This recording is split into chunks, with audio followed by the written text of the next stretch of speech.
بسم الله الرحمن الرحيم. ذلكم بما كنتم تفرحون في الأرض بغير الحق وبما كنتم تمرحون ادخلوا أبواب جهنم خالدين فيها فبئس مثوى المتكبرين فاصبر إن وعد الله حق فإما نرينك بعض الذي نعدهم أو نتوفينك فإلينا يرجعون. അസ്സലാമു അലൈക്കും വറഹ്മത്തുള്ളാഹി വബറകാതുഹു. ഖുർആൻ പദം 1647 ദിവസത്തിലേക്ക് എല്ലാവരെയും ഹാർദമായി സ്വാഗതം ചെയ്യുന്നു.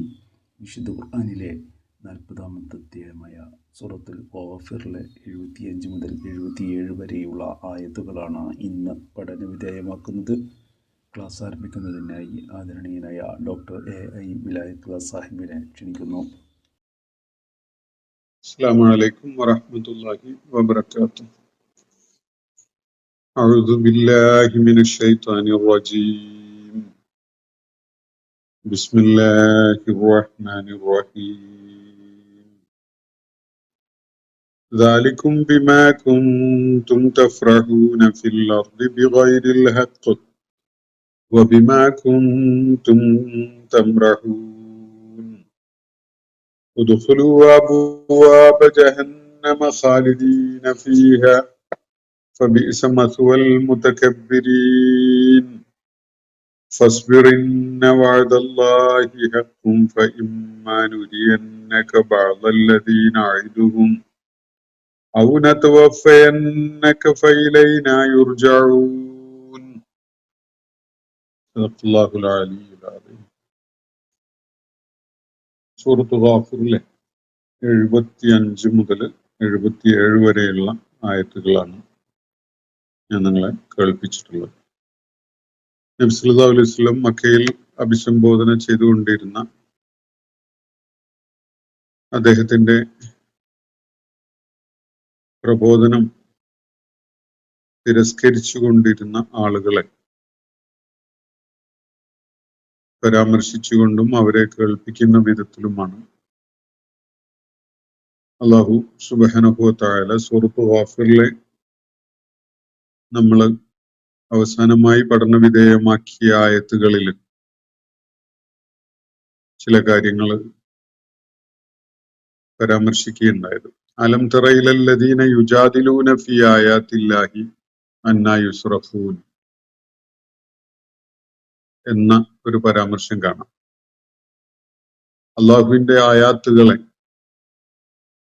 അള്ളാഹുവിന്റെ ഈ സൂക്തങ്ങളെയും അതുപോലെ അതിന് പിൻബലമായ ദൈവിക ദൃഷ്ടാന്തങ്ങളെയും ഒക്കെ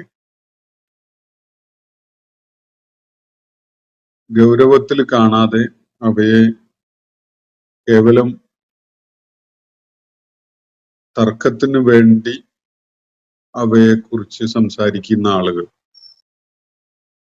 കുതർക്കങ്ങളിൽ ഏർപ്പെടുന്ന ആളുകൾ, ഇവരേത് വിധത്തിലാണ് വഴി പിഴച്ചു പോകുന്നത്, അല്ലെങ്കിൽ എങ്ങനെയാണ് അവർ വഴി പിഴപ്പിക്കപ്പെടുന്നത് എന്നത് പ്രവാചകരെ താങ്കൾ കാണുകയുണ്ടായില്ലേ എന്നാണ് അവിടെ അള്ളാഹു നബി സല്ലല്ലാഹു അലൈഹി വസല്ലമയോട് ചോദിക്കുകയുണ്ടായത്. ഈ ആളുകൾ സത്യസന്ധമായ ഒരു സമീപനം അള്ളാഹുവിന്റെ പ്രവാചകൻ അവരെ കേൾപ്പിച്ചുകൊണ്ടിരിക്കുന്ന കാര്യങ്ങളോട് സ്വീകരിക്കാത്തതിനാലും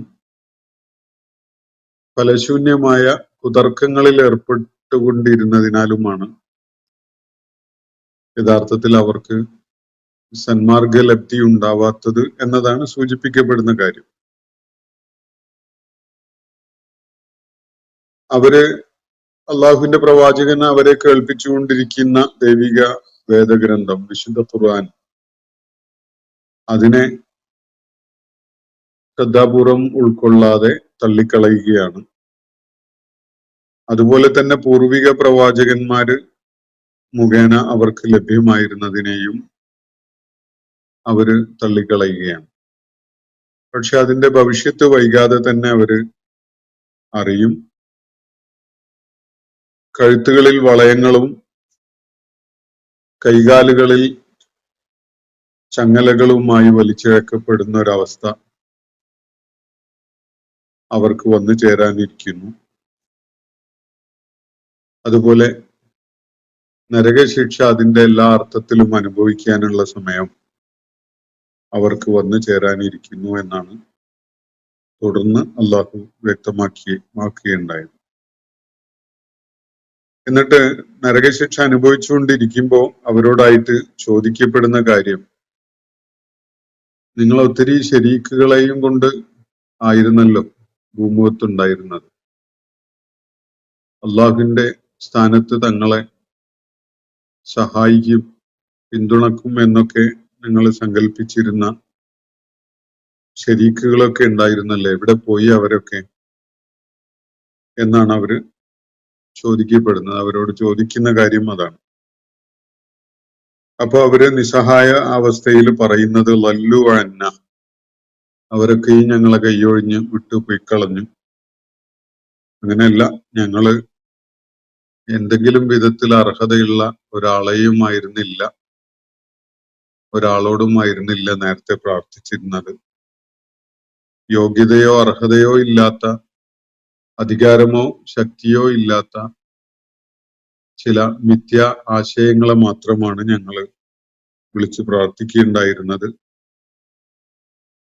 എന്നുകൂടി അവര് ഏറ്റുപറയേണ്ടി വരികയാണ്.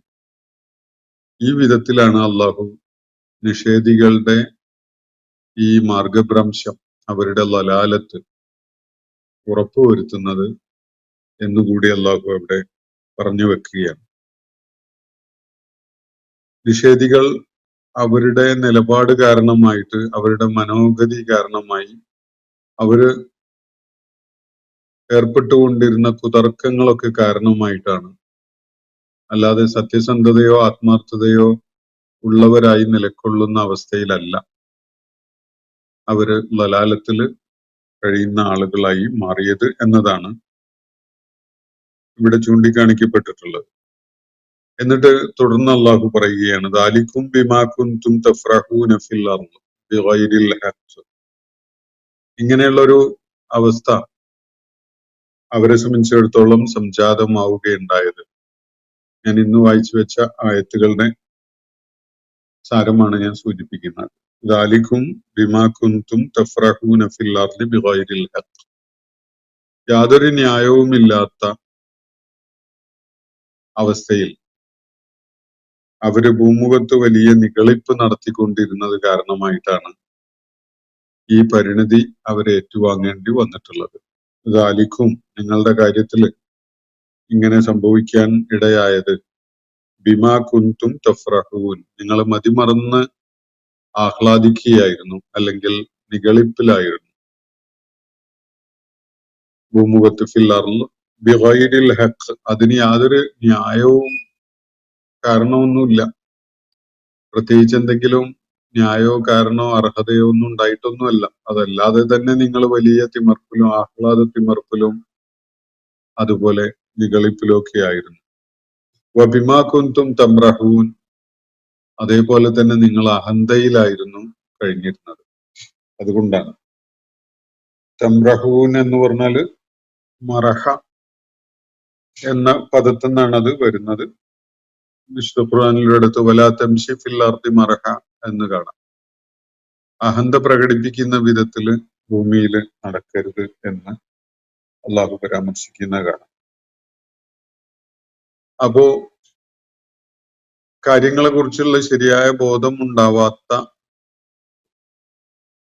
സത്യസന്ധതയോടുകൂടി കാര്യങ്ങളെ വിലയിരുത്തുകയോ ഉൾക്കൊള്ളുകയോ ചെയ്യാത്ത അവസ്ഥയിലായിരിക്കെ തന്നെ അവര് വലിയ ആഹ്ലാദ തിമർപ്പും അതുപോലെ പ്രകടമായ അഹന്തയും ഒക്കെ കാണിച്ചുകൊണ്ടാണ് അവരുടെ നിലനിൽപ്പ്, അല്ലെങ്കിൽ അവരുണ്ടായിരുന്നത്.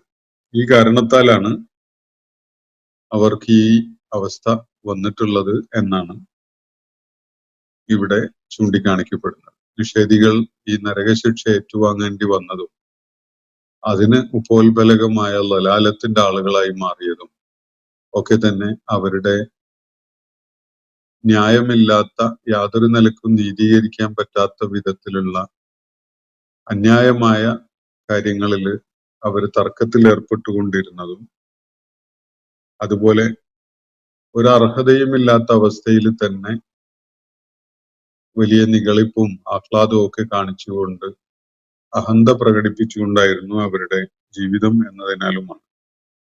അതുകൊണ്ട് നിങ്ങളുടെ കാര്യത്തിൽ ഈ പരിണിതി വന്നു ചേർന്നതിൽ പ്രത്യേകിച്ച് ആരെയും കുറ്റപ്പെടുത്താനില്ല. നിങ്ങളെ തന്നെ നിങ്ങൾക്ക് കുറ്റപ്പെടുത്താൻ സാധിക്കുകയുള്ളൂ. ഉദ്ഖുലു അബ്വാബ ജഹന്നമ ഖാലിദീന ഫീഹ. അതുകൊണ്ട് നരക കവാടങ്ങൾ കടന്നങ്ങ് ചെന്നോളൂ എന്നാണ് അള്ളാഹു അവരോടായിട്ട് പറയുന്നത്. ഉദ്ഖുലു അബ്വാബ ജഹന്നമ ഖാലിദീന ഫീഹ. ഇനി അവിടെയാണ് നിങ്ങളുടെ നിത്യവാസം. അവിടെ നിത്യമായി കഴിയേണ്ടവരെന്ന നിലക്ക് നരക കവാടങ്ങൾ കടന്ന് അങ്ങോട്ട് പ്രവേശിച്ചോളൂ എന്നാണ് അള്ളാഹു അവരോടായിട്ട് പറയുന്നത്. ഖാലിദീന ഫീഹ ഫബിഇസ മസ്വൽ മുതകബ്ബിരീൻ. ഈ അഹങ്കാരികളുടെ ഈ അന്തിമ ഗേഹം അല്ലെങ്കിൽ വാസസ്ഥലം എത്ര നികൃഷ്ടമായതാണ് എന്നാണ് തുടർന്ന് സൂചിപ്പിക്കപ്പെടുന്ന കാര്യം. ഒരാൾക്ക് ചെന്നു ചേരാവുന്ന സാധ്യതയുള്ള ഇടങ്ങളിൽ വെച്ച് ഏറ്റവും നികൃഷ്ടമായ, ഏറ്റവും ദൗർഭാഗ്യകരമായ ഒരിടമാണ് ഈ ജഹന്നം എന്നത്. അവിടേക്കാണ് പ്രവേശിച്ചോളാൻ വേണ്ടി അള്ളാഹു അവരോട് പറയുന്നത്. അള്ളാഹുവിന്റെ ആയാത്തുകൾ എല്ലാവരുടെയും കൺമുന്നിൽ വിന്യസിക്കപ്പെട്ടതാണ്. എല്ലാവരുടെയും ഉപബോധ മനസ്സിൽ ആ ആയാത്തുകൾ കാണുമ്പോൾ ചിന്തകൾ ഉണരുന്നതുമാണ്. സ്വന്തം അസ്തിത്വത്തിന്റെ പല തലങ്ങളും വശങ്ങളും തന്നെ കാണാനും നിരീക്ഷിക്കാനും ഇടയാകുമ്പോൾ മനുഷ്യൻ അത്തരം കാര്യങ്ങളെക്കുറിച്ച് ചിന്തിക്കുകയും ഒരു നിലപാട് രൂപപ്പെടുത്താൻ പ്രേരിതനാവുകയും ചെയ്യും. എന്നാൽ അങ്ങനെ സംഭവിക്കാതിരിക്കുന്നതിന്റെ കാരണം ഒന്ന്, കുതർക്കങ്ങളിൽ ഏർപ്പെടുന്ന പ്രകൃതം ആളുകൾ വെച്ചു പുലർത്തുന്നത് കൊണ്ടാണ്. കാര്യങ്ങളുടെ വസ്തുതകൾ മനസ്സിലാക്കാൻ ശ്രമിക്കുന്നതിന് പകരം തർക്കങ്ങളിൽ ഏർപ്പെടുകയാണ് ആളുകൾ ചെയ്യുന്നത്. അതുപോലെ ഒരു അഭിമാനം കാണിക്കാനോ അല്ലെങ്കിൽ അഹങ്കാരം കാണിക്കാനോ ഒന്നും തന്നെ ഒരു വകയുമില്ലാത്ത കാര്യങ്ങളെ മുൻനിർത്തിക്കൊണ്ട് ആളുകൾ അക്കാര്യത്തിൽ വലിയ ആഹ്ലാദത്തിമർപ്പ് കാണിച്ചുകൊണ്ട് അഹന്ത പ്രകടിപ്പിക്കും.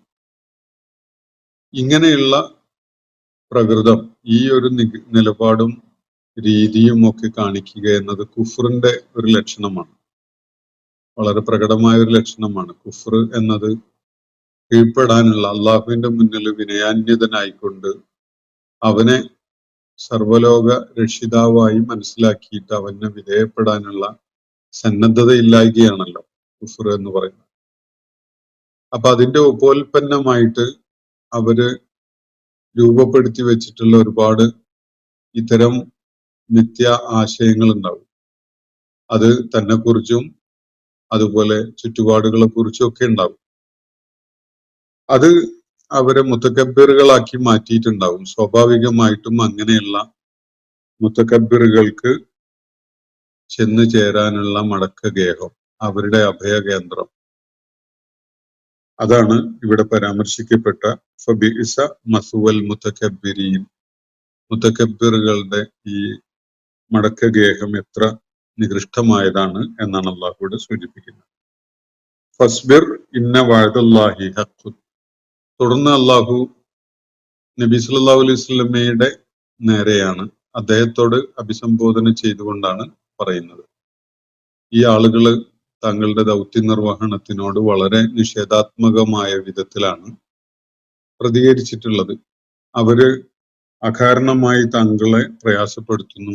സംസാരം കൊണ്ടും അവരുടെ ചതിപ്രയോഗങ്ങൾ കൊണ്ടും അതുപോലെ രഹസ്യമായി ഗൂഢമായി തങ്ങളെ ഇല്ലാതാക്കി കളയാനുള്ള ശ്രമങ്ങളിൽ ഏർപ്പെട്ടുകൊണ്ടൊക്കെയാണ് അവര് തങ്ങളെ ദ്രോഹിച്ചുകൊണ്ടിരിക്കുന്നത്. അതുകൊണ്ട് ഈ ബുദ്ധിശൂന്യമായ നിലപാട് സ്വീകരിക്കുന്ന ആളുകളുടെ ഇത്തരം ചെയ്തികളുടെ കാര്യത്തിൽ ഫസ്ബിർ, പ്രവാചകരെ സഹനം അവലംബിക്കുക, ക്ഷമ കാണിക്കുക. ഇന്ന വഅദല്ലാഹി ഹഖ്, നിശ്ചയമായിട്ടും അള്ളാഹുവിന്റെ ഈ വാഗ്ദാനം അത് സത്യമാണ്, അത് പുലരുക തന്നെ ചെയ്യും. വിശ്വാസികളുടെ കാര്യത്തിലും വിശ്വാസമില്ലാത്തവരുടെ കാര്യത്തിലും ഒരുപോലെ അത് ഹക്കായിട്ട് സത്യമായിട്ട് പുലരും.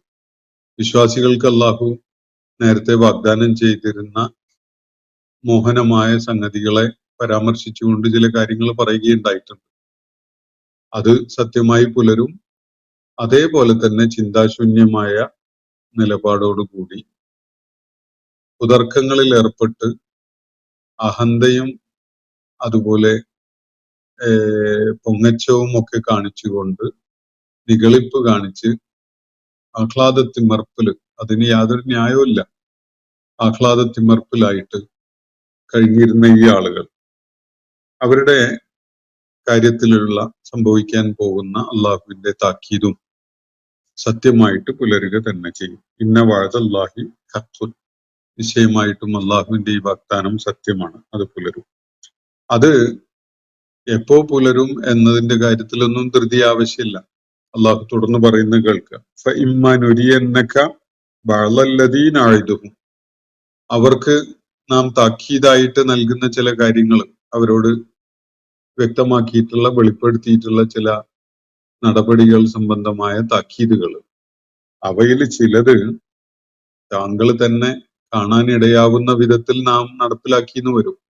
എന്ന് പറഞ്ഞാൽ താങ്കളുടെ ആയുഷ്കാലത്തിനിടക്ക് തന്നെ അവരെ ഏറ്റുവാങ്ങേണ്ടി വരുന്ന ദുർഭഗമായ ഈ കാര്യങ്ങളുടെ ഈ താക്കീത് സത്യമായി പുലരുന്നത് താങ്കൾക്ക് കാണാനാവും. എല്ലാ താക്കീതുകളും താങ്കൾ ജീവിച്ചിരിക്കുന്ന കാലത്ത് തന്നെ താങ്കളുടെ കൺമുന്നിൽ അത് സംഭവിക്കണമെന്നില്ല, അങ്ങനെ ആവശ്യവുമില്ല. അള്ളാഹുവോട് സൂചിപ്പിക്കുന്നത് ഫഇമ്മാ നുരിയന്നക, ഒരുപക്ഷെ താങ്കളെ നാം കാണിച്ചെന്നു വരാം. എന്താണ്? ബഅദല്ലദീന അഇദുഹും, അവരോട് താക്കീതായിട്ട് നാം പറഞ്ഞിട്ടുള്ള കാര്യങ്ങളിൽ ചിലതൊക്കെ, അതൊക്കെ താങ്കൾ ജീവിച്ചിരിപ്പുള്ള ഘട്ടത്തിൽ താങ്കളെ കാണിച്ചുകൊണ്ട് തന്നെ നടപ്പിലാക്കി എന്ന് വരാം. ഔ നതവഫയന്നക, അതല്ലെങ്കിൽ അത് നടപ്പിലാക്കപ്പെടുന്നതിന് മുമ്പായിട്ട് താങ്കളെ നാം പൂർണ്ണമായി ഏറ്റുവാങ്ങി എന്നും വരാം, താങ്കളെ മരിപ്പിച്ചു എന്നും വരാം. ഒന്നുകിൽ ഈ ആളുകൾക്ക്, ഈ ധിക്കാരവും നിഗളിപ്പും ഒക്കെ കാണിക്കുന്ന ആളുകൾക്ക് അള്ളാഹു നൽകിയ താക്കീത് അക്ഷരം പ്രതി പുലരുന്നത് താങ്കളുടെ കൺമുന്നിൽ തന്നെ സംഭവിക്കുന്നത് കാണാനിടയായി എന്ന് വരാം. അതല്ലെങ്കിൽ അതിന്റെ മുന്നേ ആയിട്ട് തന്നെ താങ്കളെ ഏറ്റുവാങ്ങുക എന്ന കാര്യം നാം നിർവഹിച്ചിട്ടുണ്ടാകും. താങ്കളെ തിരിച്ചു വിളിക്കുക, താങ്കളെ പൂർണ്ണമായിട്ട് ഏറ്റുവാങ്ങുക എന്നത്. ഫഇലൈനാ യുർജഊൻ, അതിനുശേഷവും താങ്കളെ നാം മരിപ്പിക്കുക എന്നതാണ് ആദ്യം സംഭവിക്കുന്നതെങ്കിൽ പോലും വിഷയമൊന്നുമില്ല, ഇവരൊക്കെ നമ്മുടെ അടുക്കിലേക്ക് തന്നെയാണ് തിരികെ എത്താൻ പോകുന്നത്. അപ്പൊ അള്ളാഹുവിന്റെ ഈ താക്കീത് നടപ്പിലാക്കപ്പെടുന്നത് വൈകാതെ തന്നെ സംഭവിക്കും. അതില് ചിലതൊക്കെ താങ്കൾ ജീവിച്ചിരിപ്പുള്ള കാലത്ത് തന്നെ ഉണ്ടായിന്ന് വരും, വേറെ ചിലത് സംഭവിക്കുന്നതിന് മുമ്പായിട്ട് താങ്കളെ നാം തിരിച്ചു വിളിച്ചു എന്നും വരും. അങ്ങനെയാണെങ്കിലും അവരുടെ കാര്യത്തിലുള്ള ദൈവികമായ താക്കീതുകൾ സത്യമായിട്ട് പുലരും. പിന്നെ ഫഇലൈനാ യുർജഊൻ, അവരൊക്കെയും നമ്മുടെ അടുക്കലേക്ക് തന്നെയാണ് തിരികെ അയക്കപ്പെടുക. അതുകൊണ്ട് അവരെന്ത് പരിണതി ഏറ്റുവാങ്ങി എന്നത് താങ്കൾക്ക് പിന്നീട് കാണാനാവും. അള്ളാഹുവിന്റെ അടുക്കൽ ഹാജരാക്കപ്പെടുന്ന ഒരു നാളിലായിരിക്കും ഒരു പക്ഷേ ഈ താക്കീതുകളിൽ ചിലതൊക്കെ പുലരുന്നത് കാണാൻ കഴിയാം. ചിലതൊക്കെ താങ്കൾ ജീവിച്ചിരിപ്പുള്ള ഈ ഘട്ടത്തില്, ദൗത്യ നിർവഹണം നടത്തിക്കൊണ്ടിരിക്കുന്ന ഈ ഘട്ടത്തില് തന്നെ കൺമുന്നിൽ അരങ്ങേറുന്നത് കാണാൻ സാധിച്ചു എന്ന് വരും. ഇനി ചിലതൊക്കെയും ഉണ്ടാവുന്നത് താങ്കളെ നാം ഏറ്റുവാങ്ങിയതിന് ശേഷമാവാം. അത് ഭൗതിക ലോകത്ത് വെച്ചുണ്ടാവാം. ഇനി അതല്ലെങ്കിൽ താക്കീത് നൽകപ്പെട്ട ചില കാര്യങ്ങൾ അള്ളാഹുവിന്റെ മുന്നിൽ ഹാജരാക്കപ്പെടുന്ന ഘട്ടത്തിലായിരിക്കാം സംഭവിക്കുന്നത്. രണ്ടായാലും അവർ നമ്മുടെ അടുക്കലേക്ക് തന്നെയാണ് തിരികെ എത്താൻ പോകുന്നത്. അതുകൊണ്ട് ഈ താക്കീതുകള് അക്ഷരം പ്രതി പുലരുകയും സത്യമായി പരിണമിക്കുകയും ചെയ്യും എന്നാണ് തുടർന്ന് അള്ളാഹു ഇവിടെ വ്യക്തമാക്കുന്നത്. ഇന്നത്തെ സെഷൻ ഞാനിവിടെ അവസാനിപ്പിക്കുകയാണ്. സൂറത്ത് ഗാഫിറിലെ 75 മുതൽ 77 വരെയുള്ള ആയത്തുകളാണ് നമ്മൾ ഇന്ന് പഠന വിധേയമാക്കിയിട്ടുള്ളത്. ഇതിൽ ഒന്ന് രണ്ട് വാക്കുകൾ ശ്രദ്ധിക്കേണ്ടതുണ്ടായിരുന്നത്, തഫ്രഹൂൻ എന്നത് അത് നിരുപദ്രവകരമായ സന്തോഷവും ആഹ്ലാദവും പ്രകടിപ്പിക്കുന്ന ഒരു കാര്യത്തെ അല്ല അള്ളാഹു ഇവിടെ സൂചിപ്പിക്കുന്ന, മറിച്ച് സ്വയം മറന്ന് യാതൊരു ന്യായീകരണവും ഇല്ലാത്ത വിധത്തില് വലിയ ആഹ്ലാദത്തിമർപ്പിൽ ഏർപ്പെടുന്ന ഒരു കാര്യമാണ്. അതുപോലെ തംറഹൂൻ എന്ന വാക്കും മറഹ എന്ന വാക്ക് വിശുദ്ധ ഖുർആനിൽ വേറെയും ഉപയോഗിച്ചിട്ടുള്ളത് ഞാൻ സൂചിപ്പിച്ചു. അത് ഒരു ഇൻസൊളന്റ് ആയിട്ട് അഹന്ത കാണിച്ചുകൊണ്ടുള്ള ഒരു പെരുമാറ്റമാണ്. വലാ തംശി ഫിൽ അർദി മറഹ എന്ന് പറയുന്നതിന്റെ സൂചന അതാണ്. അതുപോലെ മറ്റൊരു കാര്യം ഇതുമായി ബന്ധപ്പെട്ടുകൊണ്ട് മസുവ എന്നത് ഫബിഇസ മസുവൽ മുതകബ്ബിരീൻ എന്ന്, ഒരാള് അന്തിമമായിട്ട് ചെന്ന് ചേരേണ്ട ഇടം, അവരുടെ ഒരു ഫൈനൽ എബോർഡ് എന്ന് പറയുന്ന ഒരു സംഗതി, അതാണ് മസുവ എന്ന പദം സൂചിപ്പിക്കുന്നത്. അപ്പോ ഇവിടെ നബി സല്ലല്ലാഹു അലൈഹി വസല്ലം അഭിസംബോധന ചെയ്തുകൊണ്ടിരുന്ന ആളുകളുടെ, അവരുടെ കൂട്ടത്തിലെ നബിയോട് ശത്രുത കാണിച്ചു കൊണ്ടിരുന്ന, നബി സല്ലല്ലാഹു അലൈഹി വസല്ലമയെ വാക്കുകൊണ്ടും പ്രവൃത്തി കൊണ്ടും ഒക്കെ ഉപദ്രവിച്ചു കൊണ്ടിരുന്ന ആളുകളുടെ അവരെ ഏറ്റുവാങ്ങാൻ പോകുന്ന പരിണതി, അത് അള്ളാഹു അവർക്ക് താക്കീത് നൽകിയിട്ടുള്ള കാര്യങ്ങൾ സത്യമായി പുലരും എന്നതാണ് അള്ളാഹുവിടെ വ്യക്തമാക്കുന്നത്. ചിലതൊക്കെ അള്ളാഹുവിന്റെ പ്രവാചകൻ ജീവിച്ചിരിപ്പുള്ള ഘട്ടത്തിൽ തന്നെ അദ്ദേഹത്തിന്റെ കൺമുന്നിൽ അത് അരങ്ങേറും. വേറെ ചിലത് അള്ളാഹു അദ്ദേഹത്തെ തിരിച്ചു വിളിച്ചതിന് ശേഷമായിരിക്കാം എന്നാണ്. അതൊന്നും ഉടനെ നടപ്പിലാക്കേണ്ട ആവശ്യമില്ല.